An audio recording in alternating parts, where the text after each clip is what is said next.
ঘূর্ণিঝড় রিমালের প্রভাবে বাগেরহাটের শরণখোলা, মোরেলগঞ্জ ও বাগেরহাট সদরের বিভিন্ন এলাকার ১২ কিলোমিটার বেড়িবাঁধ ক্ষতিগ্রস্ত হয়েছে।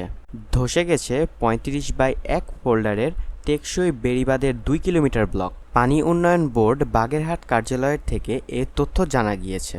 বাগেরহাটের পানি উন্নয়ন বোর্ডের সূত্র থেকে আরও জানা গিয়েছে, ঘূর্ণিঝড়ে শরণখোলায় ৩৫/১ ফোল্ডারের টেকসই বেড়িবাঁধের ২ কিলোমিটার ব্লক সরে গিয়েছে। মোরেলগঞ্জের শ্রেণীখালী এলাকায়ও বাঁধ ক্ষতিগ্রস্ত হয়েছে।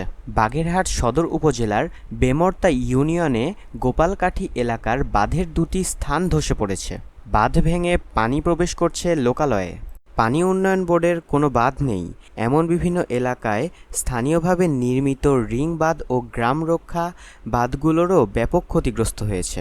এমন প্রায় ১০০ কিলোমিটার বাঁধের ধসে পড়ার স্থান দিয়ে এখন জোয়ারের সময় পানি ঢুকছে লোকালয়ে। বাঁধ ধসে ও উপচে লোকালয়ে পানি প্রবেশ করায় ভেসে গেছে প্রচুর সংখ্যক ঘেরের মাছ। এতে পানিবন্দী হয়ে পড়েছে অন্তত ৫ লাখ মানুষ। বুধবার সকালে সদর উপজেলার গোপালকাঠি এলাকায় গিয়ে দেখা যায়, বাঁধটির কয়েক ফুট জায়গা পুরোপুরি বিলীন হয়ে গিয়েছে পাশের ভৈরব নদে। ওই স্থান থেকে কিছু দূর সামনে এগিয়ে আরও একটি জায়গায়ও একই অবস্থা। এতে ওই এলাকার প্রায় ১৫০০ ঘেরের মাছ ভেসে গেছে, প্লাবিত হয়েছে কয়েকটি গ্রাম। ওই এলাকার একজন ব্যক্তি রুহুল আমিন বলেন, ঝড়ের চেয়ে বেশি ক্ষতি হয়েছে বাঁধ ভেঙে আর পানিতে ডুবে। ঘরবাড়ির সব জায়গায় পানি উঠেছে, ঘেরের সব মাছ ভেসে গেছে।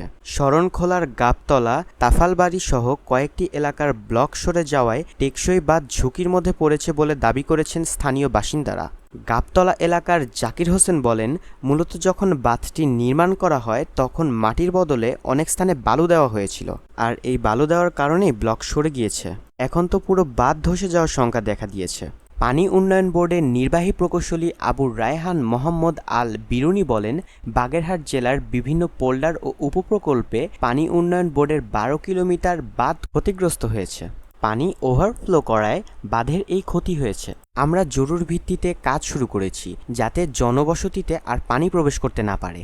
শরণখোলায় বিশ্বব্যাংকের অর্থায়নে নির্মাণ করা যেই বাঁধ, ওই বাঁধের প্রায় ২ কিলোমিটার জায়গায় ব্লক ধসে গিয়েছে। সেখানে আমরা প্রাক্কলন করেছি, অনুমোদন পেলে কাজ শুরু করতে পারব। এছাড়া পানি উন্নয়ন বোর্ডের বাইরে কিছু রিং বাঁধ ক্ষতিগ্রস্ত হওয়ার খবর পেয়েছি। বাঁধ ক্ষতিগ্রস্ত হওয়ার বিষয়ে বাগেরহাট ৪ আসনের সংসদ সদস্য HM বদিউজ্জামান সোহাগ বলেন, মোরেলগঞ্জ শরণখোলা আসলে দুর্যোগপূর্ণ এলাকা।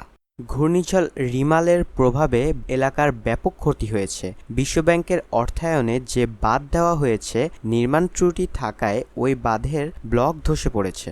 অতীতের অভিজ্ঞতা কাজে লাগিয়ে পুনরায় সঠিক পদ্ধতিতে কাজ সম্পূর্ণ করার জন্য সংশ্লিষ্ট ব্যক্তিদের বলা হবে। আজ ভিডিওটি এই পর্যন্তই। ভিডিওটি ভালো লেগে থাকলে অবশ্যই ভিডিওটিকে একটি লাইক করবেন, চ্যানেলটিকে সাবস্ক্রাইব করবেন এবং পাশে থাকা বেল আইকনটিকে ক্লিক করে দিবেন যাতে নতুন ভিডিও দেওয়ার সাথে সাথেই সর্বপ্রথম আপনি পান। চ্যানেলটিকে সাপোর্ট করবেন, চ্যানেলটির পাশে থাকবেন। ধন্যবাদ।